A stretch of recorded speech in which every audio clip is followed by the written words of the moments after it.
This morning we will discuss the verse 18 from the 19th chapter of the first canto. The chapter is entitled The Appearance of Sukadev Goswami. Namo Vishnu Padaya Krishna Vastaya Bhutale Srimati Bhakti Vedanta Swami Tinamini. Namaste Saraswati Devi Gauravani Pacharani. Nirvishesha Sunyavadi Paskatyai Dasatarani. Om Namo Bhagavate Vasudevaya. Om Namo Bhagavate Vasudevaya. Om Namo Bhagavate Vasudevaya. Evam satasmin naradeva deve payo pavishte devideva sangha. Pasasya bhumo vyakiran pasuner muda mohodondo bayasanedo. Word for word translation. Evam, thus, cha and, tasmin, in that, naradeva deve, upon the kings, paya upavishti, being engaged in fasting until death. Divi, in the sky. Deva, demigods. Sangha, all of them. Pasasya, having praised the action. Bhuma, on the earth. Vyakiran, scattered. Pasunai, with flowers. Muda, in pleasure. Muhu, continually. Dundubaya,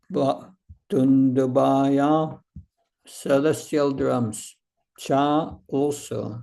Nedu, beaten. Translation and purport by A.C. Bhaktivedanta Swami Srila Prabhupada. Ki Jai. Thus the king, Maharaj Pariksit, sought to fast until death. All the demigods of the higher planets praised the king's actions and in pleasure continually scattered flowers over the earth and beat celestial drums. Purport.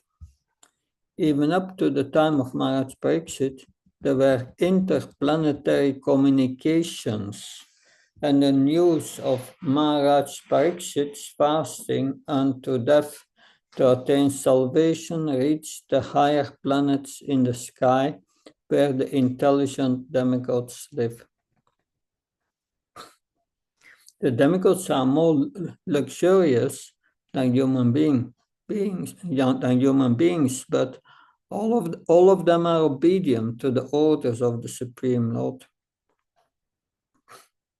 There is no one in the heavenly planets who is an atheist or non-believer. Thus, any devotee of the Lord on the surface of the earth is always praised by them. And in the case of Maharaj Pariksit, they were greatly delighted and thus gave tokens of honor by scattering flowers over the earth and beating celestial drums. The demigods take pleasure in seeing someone go back to Godhead. They are always pleased with a devotee of the Lord. So much so that by their adidevic powers, they help the devotee in all respect. And by their actions, the Lord is pleased with them. This is an invisible chain of complete cooperation between the Lord, the demigods, and the devotee of the Lord on earth. I read a verse again. Evam satasmin naradeva deve payo pavishte devideva sangha. Asasya bhama vyakiran pasuner muda mohodundu bayasaneduhu. Thus the king, Maharaj Pariksit, sought to fast until death. All the demigods of the higher planets praised the king's action, and in pleasure continually scattered flowers over the earth and beat celestial drums. Om Jnanati Vandasya Shakram Shaksharan Meditam Yena Tasmai Shigurave Namah. Shri Chaitanya Manobishtam Stapitam Yena Bhutale Svam Rapakadamyam Dadati Svapadantikam Vandeham Shiyuda Padakalam Shigum Vaishnavam Shah Shri Rupam Jagajatam Sakam Raghunatam Pitam Tam Sajivam Sadvaitam Savdutam Parjana Saitam Shri Krishna Chaitanya Devam Shri Radha Krishna Padam Sakanalita Shri Vishakam Vitam Shah He Krishna Karuna Sindhu Dinabandhu Jatpate Gopesha Goprakanta Radhakanta Namastate Tapta Kanchana Gaurangi Radhe Vrindavaneshwari Vrishabhani Sutadevi Pranamama Hari Priye Vanka Kalpta Vishake Pasinabhivsha Patnam Pavanabhyo Vaishnabhyo Namo Namah Jaya Shri Krishna Chaitanya Prabhu Nityananda Shri Advaita Gadadhar Shiva Sadi Gaura Bhaktavinda Hare Krishna Krishna Krishna Hare Hare Hare Rama Rama Hare Hare Namo Vishnu Padaya Krishna Pustaya Bhutale Srimate Bhaktivedanta Swami Namini Namaste Saraswati Devi Gauravani Pacharini Nirvishesha Sunyavadi Paskachari Desatarni Srila Prabhupada ki. Srila Prabhupada ends the purport by saying there is an invisible chain of complete cooperation between the Lord, the demigods, and the devotees of the Lord on earth. So it appeared the demigods, they are pleased with Maharaj Parikshit's action. That So Prabhupada writes in the purport that about interplanetary communications. But the demigods, they are also all pervading within, but only within the universe. That like Varuna is responsible for water, everywhere there is water. That Varuna is conscious of what happens. That so they are also how to say, they are making our senses working. That so they are aware of everything what we do, the demigods. There was a guru, and he asked the disciple, he gave each, he had 3 disciples, 3 or 4, and he gave them all an apple. And he said, you go now and you eat this apple where nobody sees you. So they all left, and 3 of them were quickly back, but one disciple did not come back. And after 3 days, he came back, and he said he had still the apple. And he said, I cannot eat this apple where nobody sees me, because all the demigods, they are seeing me. So in that way, it's natural communication. They know what's happening. But a demigod is pleased when with a devotee, when they see a devotee, that because they're also devotees, that Of course, they are Sakam devotees. They want to control the universe, but they are nonetheless devotees. And they are very happy if someone tries to become a devotee. That especially Maharaj Pariksit, who was from the line of Arjun, that son of Abhimanyu, that Subhadra, and they were very pleased when he decided to go for fasting until death and only hear about Krishna. For ordinary people in this world, this looks strange. Someone stops eating, is committing suicide, they will say, but they will not understand. They will not understand how the king was preparing to go back to Godhead, and is an example for all of us that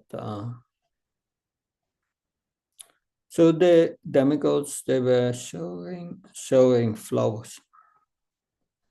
In some purpose, Prabhupada said, when you become a devotee, you are considered also a demigod, a deva. So it is said, Prabhupada explains in the purport, these demigods, when they see that someone becomes a devotee, they adjust the situation in the favor of the devotee, help the devotee. That, of course, Prabhupada in many lectures refers to that Rupa Goswami said, why am I suffering? That why are these threefold miseries inflicting pain on me? And these threefold miseries are mentioned in the purport here. Threefold miseries, three kinds of suffering: Adibaudik, Adidevik, Adhyatmik. Adhyatmik is the suffering of the body and mind, endless suffering you can get. Adidevik is suffering caused by demigods like storms or excessive heat, excessive cold, earthquakes, all these things. Then adibautic are suffering inflicted upon us by other living entities. That in Bhagavad Gita, in Krishna book, in the second chapter, it's mentioned that for a non-devotee, everything in this world appears aggressive. But for a devotee sees Krishna's hand and feels always happy. So we have the example of the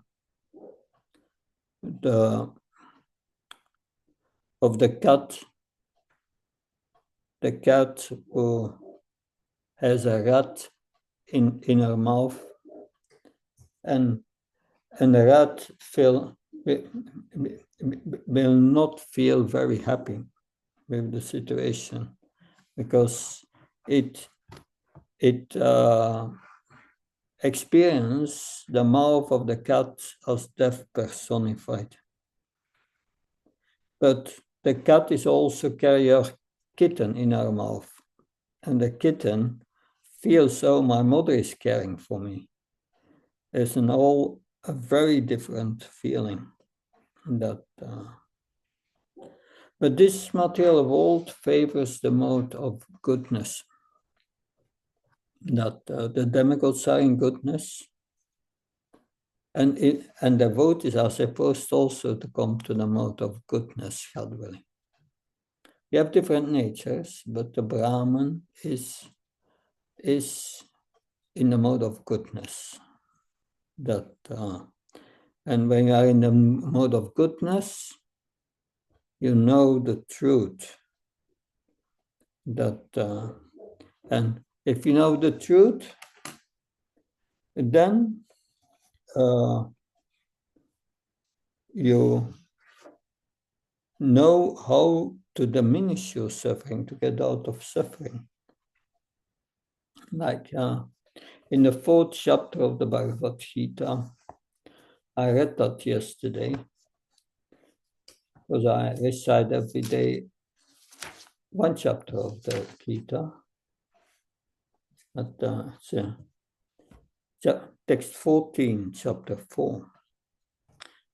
Namam karmani limpanti name karma phalespriha ittimam yo abhijanati karmabhir nasabatyate. There is no work that affects me, nor do I aspire the fruits of action. One who understands this truth about me also does not become entangled in the fruitive reactions of work. This is an example. We are suffering because of the reactions of our work.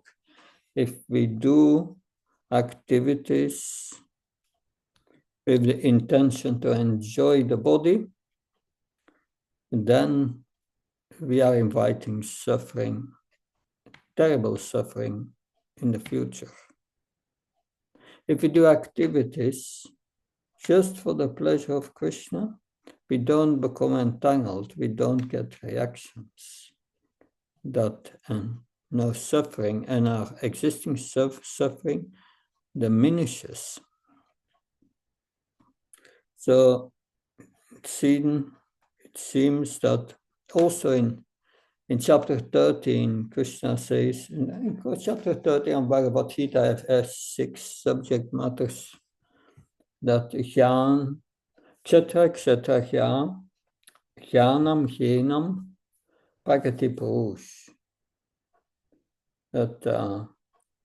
And Prabhupada writes in this chapter, one will understand these 6 factors, the knower of the body, the knowledge, object of knowledge, nature, and enjoyer. When one understands these 6 and how they interact with each other, one can liberate oneself from the influence of material nature. So that's knowledge. That knowledge comes from the mode of goodness. It's so important to be in the mode of goodness that will diminish our suffering. And also absorption in transcendental knowledge. That if you know that your activities on a material platform will cause reactions and suffering, then you focus only on activities in Krishna consciousness. That, of course, the purpose is not the mode of goodness, but transcend the mode of goodness and come to Krishna consciousness. And when we become Krishna conscious, yes, then of course the demigods are also pleased. But also the Supreme Lord is pleased. Therefore Krishna says in so many ways in Bhagavad Gita that Name Bhakta Pranashati, my devotee will never perish. Ananya Sintyantamam Yechna Payapaste Tesham Nitya Bhyuktanam Yogikshena Vamyam. My devotee, I carry what they lack and I preserve what they have. And of course, Sarvadam Parichayam Mamakam Sarvacham Tvam Sarvapabhyam Ukshishya Marchucha. Marchucha, don't worry. I will take care of all your sinful reactions. So this is Krishna's supreme devotee care program. But yes, also the demigods are pleased, and they are cooperating with the devotee. So the demigods, they are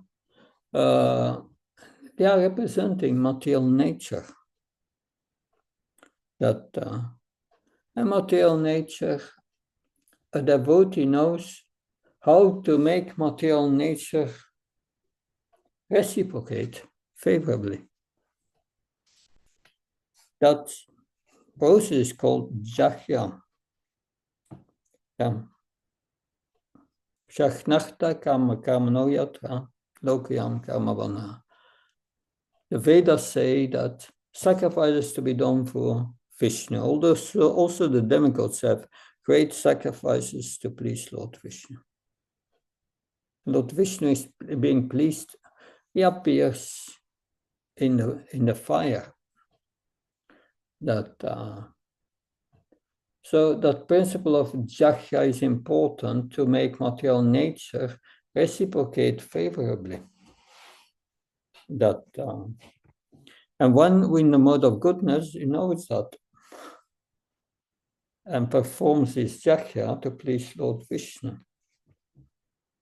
That the demons are in rajas and tamas, and they are not concerned with jahya for Vishnu. That's the last thing they want to do. They want to do things on their own strength. But they are in illusion. Pragatikeya kiyamani gunakamna sausankara vimutatma kartamit manyate. They are bewildered that they think they're self the doer, but they are not the only doer. The super soul is the real doer and who controls material nature. So they are not aware of the super soul in their own heart. But when in the mode of goodness knows. When one is in the mode of goodness, one controls the mind. Shitatmana prasantatsma, Paramatma Samaita, and when one comes in contact with Krishna in the heart, that they know. Therefore, devotee always strives to in the mode of goodness. Because the question is brought up in the 7th canto, in the 1st chapter, that it seems Lord Vishnu, the Supreme Lord, is favoring the demigods and is against the demons. But no, that is just how the absolute truth reciprocates different with those in the mode of goodness and those in the mode of passion and ignorance. And everyone can cultivate the mode of goodness. It's up to them. So we have free will. That if we want rajas and tamas, then we stay in illusion. That of course we have to undergo our suffering in this life. It's not that you become a devotee and all your suffering is gone. But your suffering will be diminished. And that is stated by Lord Brahma. Tatena kampam samekshamo mujatme vatma kritam vivakam. Etvakva probe vadada namaste shivetio mukti pade sadai abak. My dear Lord, one who earnestly waits for you to bestow your causeless mercy upon him, all the while patiently suffering the reaction of his past misdeeds and offering your respectful obeisance with his heart, words, and body surely eligible for liberation, has become his rightful claim. So a lot of lessons is in this verse of Brahma, praying to Lord Krishna. It says, a devotee, he accepts the suffering and he thinks, I deserve it. I did stupid things in my previous life.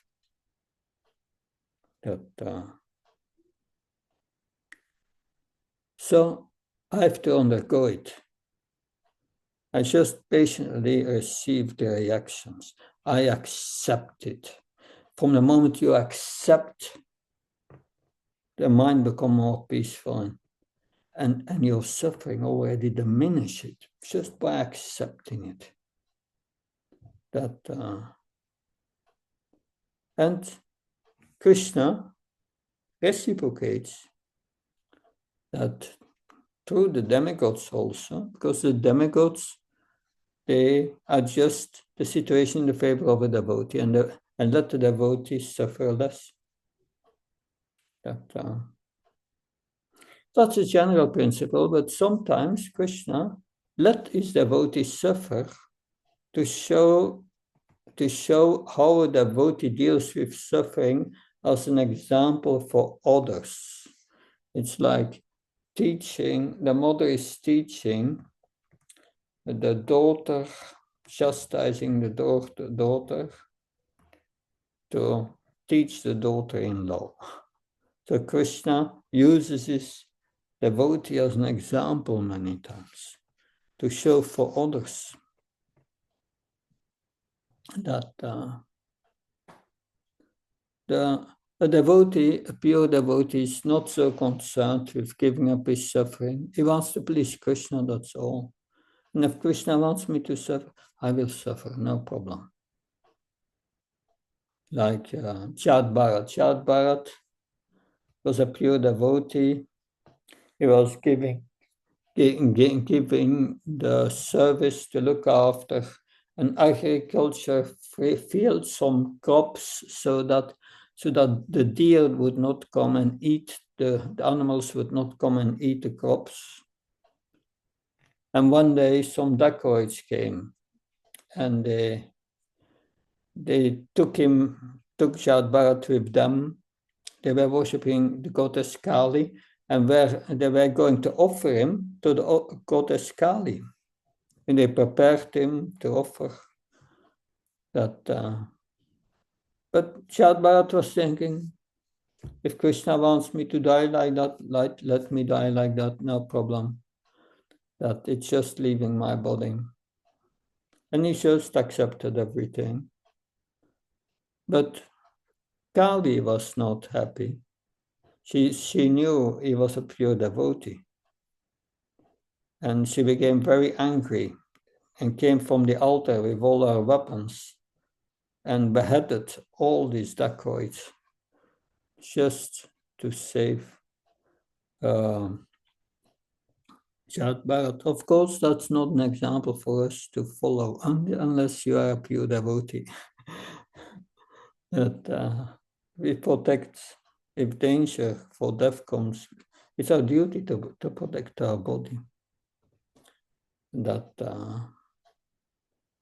So these are important lessons to learn. Maharaj Parikshit was sitting down and the demigods showered flowers, but also so many sages came. Sages who were all disciples from Srila Vyasadeva. Srila Vyasadeva means divider. Srila Vyasadeva divided the Vedas in the Rig Veda, Yajurveda, Atharva Veda, Sama Veda, and he divided it further because he gave certain sections to each disciple, and he had to memorize this section because he was fearing Kali Yuga is coming and their capacity for remembering diminishes. That and therefore he divided it. So when they came all to see Maharaj Parikshit, and Maharaj Parikshit, his first reaction was, when I was a king, they did not come. They didn't want to. They didn't want to deal with materialistic king. They didn't come. Why are they coming now? He was asking. It must be because I'm a great descendant of Arjun, of the Pandavas. That's why they are coming. And you offer their respect to each of these sages and ask them humbly, what is the duty of a man about to die? What's the duty of a man about to die? But they knew only their part of the Vedas, and they gave an answer according to their part of the Vedas. And they gave all different answers, and it was just confusion. And this chapter is called Appearance of Sukadev Goswami. Then Sukadev Goswami appeared the pure devotee. The Maharaj speaks it, will offer his obeisance and asks the same question to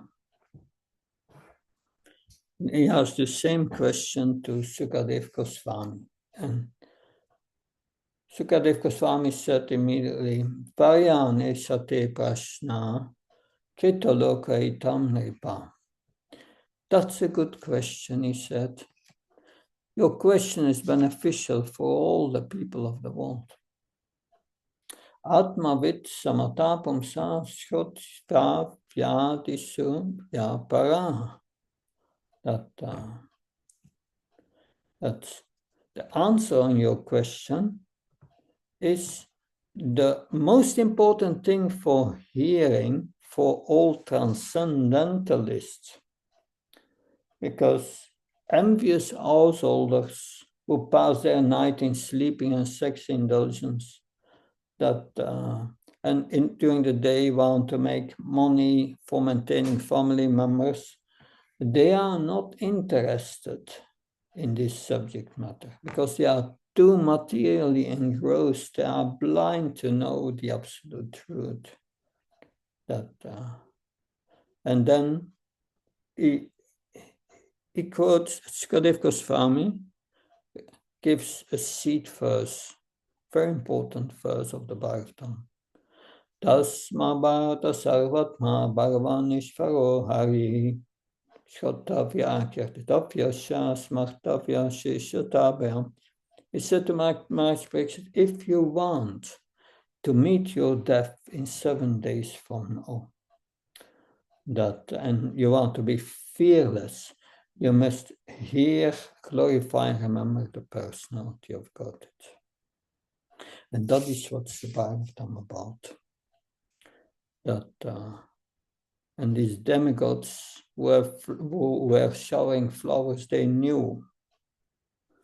Maharaj Parikshit, yes, he will sit down and hear about Krishna. And Sukadev Goswami will come and speak the Bhagavatam.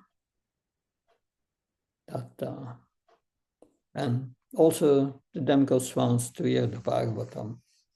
Our Bhagavatam has 17,000 verses. But they said somewhere in the Puranas that the demigods have a Bhagavatam of 80,000 verses or something. They also want to hear that my spiritual master Bhakti Charumaraj, he replied to a question of a devotee, and the devotee said, Guru Maharaj, what will happen if I go to Yamaraj? So ordinarily we don't go to Yamaraj. We have neck beads. We have tried to become devotees. But Guru Maharaj said, even if you come before Yamaraj, then when you will see Yamaraj, what will you say? He has tilak on his forehead. What will you say? You say Hare Krishna. And Yamaraj will see that you try to become a devotee. And he will invite you to his house and read the Bhagavatam for you. That give you association. Yamaraj is a Mahajan, one of the Mahajans. So we want that association. But for hearing the Bhagavatam and hearing about Krishna, materialists are afraid from Yamaraj, but devotees, they are like Maharaj, like Yamaraj, because he's a pure devotee, a spiritual master. Great example. I will stop here. Any questions, comments?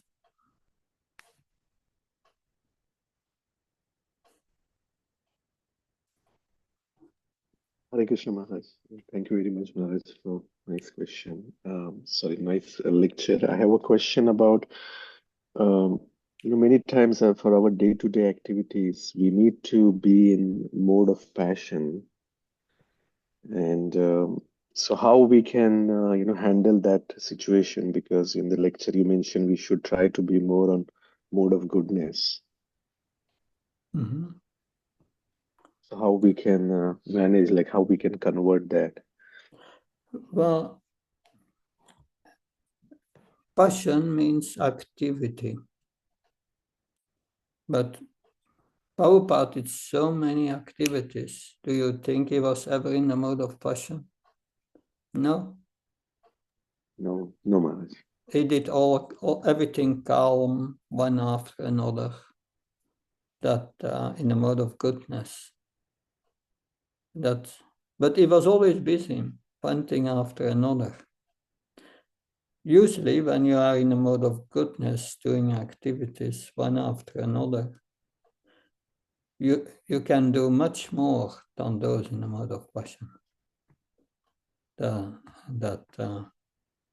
But yes, when we are in a mode of passion, because of our nature, we can use in Krishna's service. But there's always some bewildering going with it. And we have to be careful. Be careful. That unless you are advanced, using the mode of passion without becoming bewildered is not possible. Brahma is doing that. He used the mode of passion and ignorance to create. But he remains in goodness, but sometimes he becomes affected. In the case of his daughter, Vak. But yes, cultivating the mode of goodness is important. Learn to see things with detachment. That deal with things in a detached way. Detached, but wanting to have the result for Krishna. Wanting to have the result for Krishna. One after another. Sometimes when we become too passionate, stop a moment. Do some pranayama that helps to regain your goodness.